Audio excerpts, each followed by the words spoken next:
जिस लड़के का वो खून खून और सर पे चोट आई, उसके पेरेंट्स ने जब उसको देखा होगा तो उनकी क्या हालत हुई होगी। ये सर सिस्टम ही ऐसा हो चुका है सर, बॉबी को जेल, हाकम को बेल। जो कल पुलिस बल का इतना गलत प्रयोग किया गया है, तो ये सर मतलब ये सब दबाने के लिए है कि बच्चे चुप हो जाएं और आगे नहीं वो करें। तो सर बच्चे इस बार चुप नहीं होने वाले और हर एग्जाम का सीबीआई। कल जो हुआ उसको लेके मन में कोई डर है?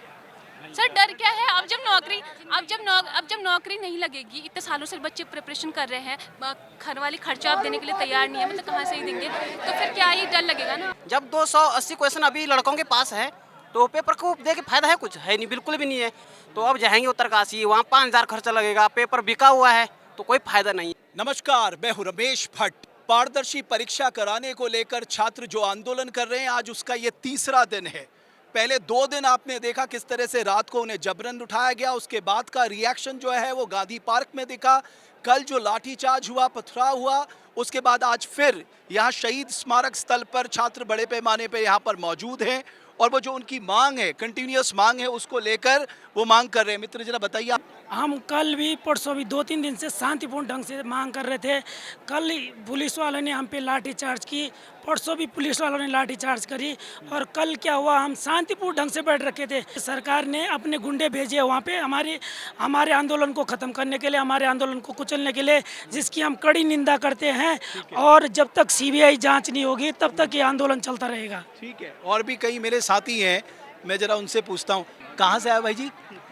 भाई हम यहीं से देहरादून से ही हैं। क्या आपने क्या एग्जाम की तैयारी की है? हमने दिए हैं, पटवारी का हमने दिया है, बीडीओ का हमने दिया है और सचिवालय रक्षक का हमने दिया है, मत्स्य पालन का हमने दिया है और ये राज्यपाल ड्राइवर का भी हमने दिया है। सारे कैंसिल हो गए। अब बताओ आप, कैसी सरकार है? युवाओं के साथ बिल्कुल अन्याय हो रहा है। हम क्या इन्हीं पेपर को देते रहेंगे? क्या एज हो गई आपकी? हमारी लगभग 28 साल हो गई।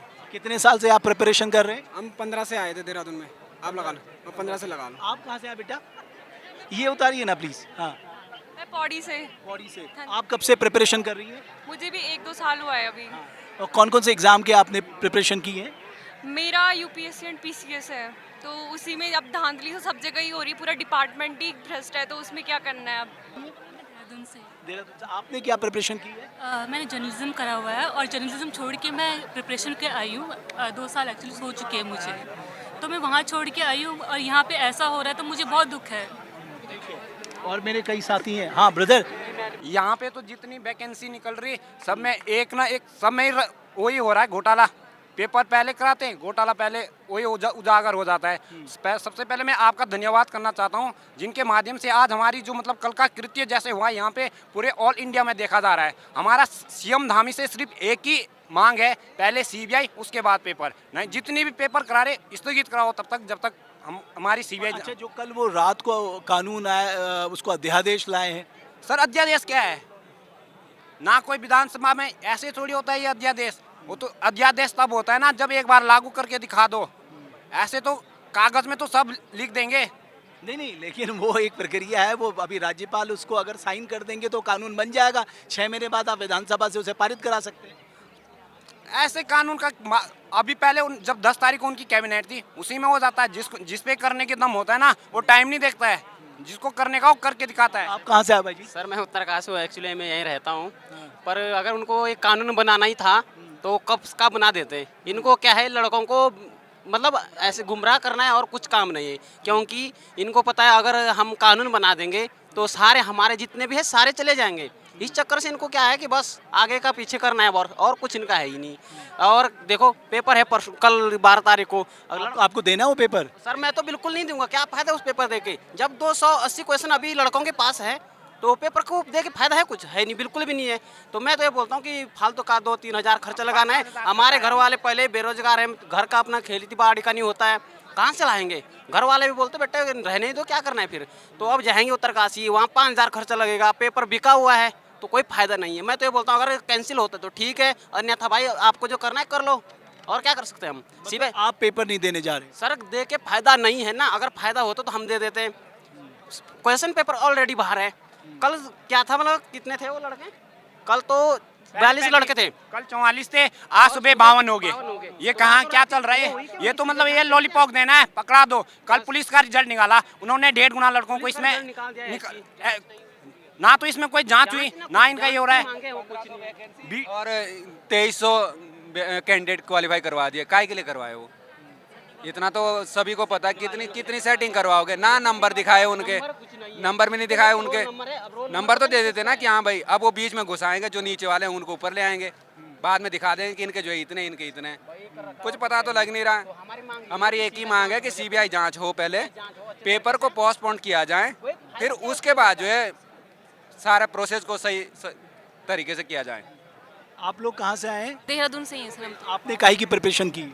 सर अब तो सब लोग सब चीज़ की प्रिपरेशन कर रहे हैं ना। मेरा अभी पीसीएस का मेंस भी था, तो इन्होंने जब बाहर की राज्य की महिलाओं को इन्होंने बाहर कराया ना, तो इसमें उत्तराखंड की भी 900 कुछ महिलाओं को बाहर कर दिया है। तो इन्होंने हमें पहले 3 महीने तक तो तैयारी करने का मौका दिया और उसके बाद हमें एकदम से ही बाहर कर दिया। पटवारी का हमारा पेपर है, अब जिनका वो अच्छा हो रखा था, ज़रूरी नहीं ना कि इस बार भी पेपर अच्छा हो। तो सर इतनी अनियमितताएँ हैं, मतलब यहाँ कोई लोग पार्टी करने तो आए नहीं है, तो बहुत परेशान है सर। आप कहाँ से आए भाई जी?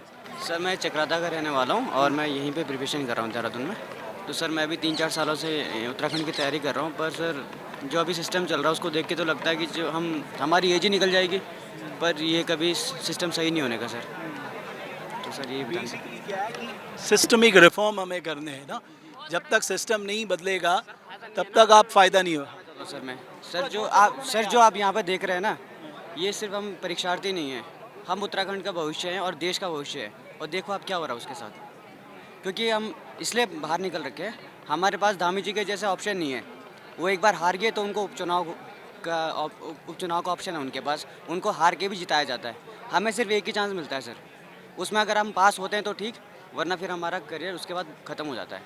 और सर युवा बोल के कुछ नहीं होता और धाकड़ बोल के कुछ नहीं होता, उनकी नीतियाँ धाकड़ होनी चाहिए। और जो कल पुलिस बल का इतना गलत प्रयोग किया गया है, तो ये सर मतलब ये सब दबाने के लिए है कि बच्चे चुप हो जाएं और आगे नहीं वो करें। तो सर बच्चे इस बार चुप नहीं होने वाले और हर एग्ज़ाम का सीबीआई कल जो हुआ उसको लेके मन में कोई डर है? सर डर क्या है, अब जब नौकरी नहीं लगेगी, इतने सालों से बच्चे प्रिपरेशन कर रहे हैं, घर वाले खर्चा आप देने के लिए तैयार नहीं है, मतलब कहाँ से ही देंगे, तो फिर क्या ही डर लगेगा ना। सर जैसे कल कृत्य हुआ तो हमारे घर वाले मतलब ऐसे हो गए, मतलब उनके आंखों से मतलब ऐसे आंसू आ रहे कि हमने अपने बेटों को होगी ना 1857 की क्रांति और फिर वो महात्मा गांधी के द्वारा जैसे सत्याग्रह, यहाँ पे तो सीधे गोली कांड जैसे काम हो गए थे। कल घर वाले ऐसे परेशान हो रहे कि उन्होंने खाना खुना सब छोड़ रखा है, सब रो रहे। सुबह भी हमको तब जिस लड़के का वो खून और सर पे चोट आई, उसके पेरेंट्स ने जब उसको देखा होगा तो उनकी क्या हालत हुई होगी, ये आप लोग समझ सकते हो। हम लोग भी मतलब जैसे हमने ये सब देखा कि ऐसे हो रहा, खून खराबा हो रहा या ये डंडे पड़ रहे, वो पड़ रहे, तो कई लोग रोने लग जा रहे हैं ये सब देख के, है ना, कितनी बुरी हालत है। और सर पेरेंट्स सब परेशानी है, पेरेंट्स यहाँ आने को तैयार हैं, पेरेंट्स कह रहे हैं कि जब हमारी ज़रूरत पड़ेगी हम भी आ जाएंगे। पेरेंट्स की ये हालत हो गई, क्यों नहीं ये लग रहा कि हमारे बच्चे जिंदा रहें तो चाहे अब नमक रोटी खाएं, ये वाली तो हमें आते हुए वैसा डर लग रहा था जैसे कोई आतंकवादी हमला होने वाले, जगह जगह इतनी पुलिस लगी हुई थी, हमें आते हुए भी डर लग रहा था।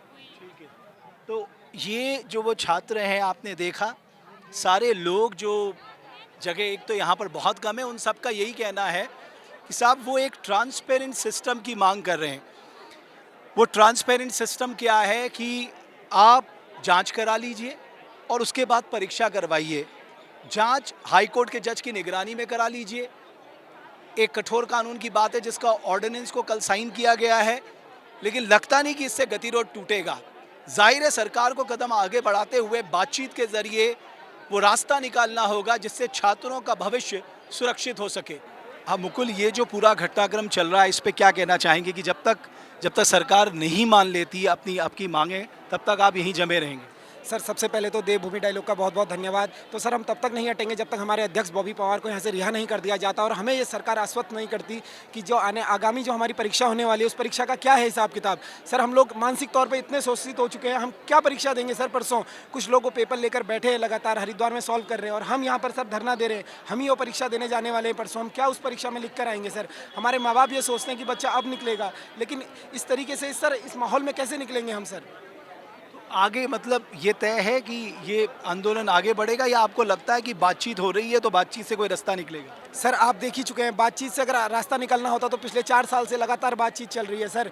ये सर सिस्टम ही ऐसा हो चुका है सर, बॉबी को जेल, हाकम को बेल, यही है हमारे स्मार्ट सीएम धामी जी सर। लगातार हमारी मांगों को सर बिल्कुल ऐसा इग्नोर किया जा रहा है कि जैसे हम कुछ है ही नहीं। राष्ट्रीय मीडिया इसे कवर नहीं कर रही सर। लगातार हम देख रहे हैं कि हमारे जो लोकल मीडिया है, जो देवभूमि डायलॉग है, हमारी छात्रों की आवाज़ों को जिस तरीके से आपने कल दिखाया सर, आपने खुद हमने आप ही के चैनल के माध्यम से देखा था, हमारे मित्र का सर फोड़ दिया गया था। तो उस चीज़ से हम सर मानसिक तौर पर बुरी तरह से शोषित हो चुके हैं सर। अब हम नहीं रुकने वाले हैं सर जब तक हमारी मांगे पूरी नहीं होंगी। तो आपने देखा यहाँ पर छात्रों की मांग प्रबल है कि हम तब तक नहीं रुकेंगे जब तक ये पूरा आंदोलन जो है आगे नहीं बढ़ेगा। और यहाँ पर बीच में कई कई तरह की हलचल मचती है, लोगों के मन में ये रहता है कि पुलिस क्या है, कहीं बल प्रयोग तो नहीं करेगी। हालांकि पुलिस ने इस पूरे इलाके को छावनी में तब्दील किया हुआ है। जाहिर है सब लोग यही चाहते हैं कि ये जो मामला है ये सरकार इनकी मांगे मान ले और ये जो एक पारदर्शी परीक्षा करने की बात है उस पर सरकार आगे बढ़े और उनको हौसला दिलाए कि आने वाले समय में सारी परीक्षा जो है वो पारदर्शी तरीके से होंगी। बहुत बहुत धन्यवाद आपका।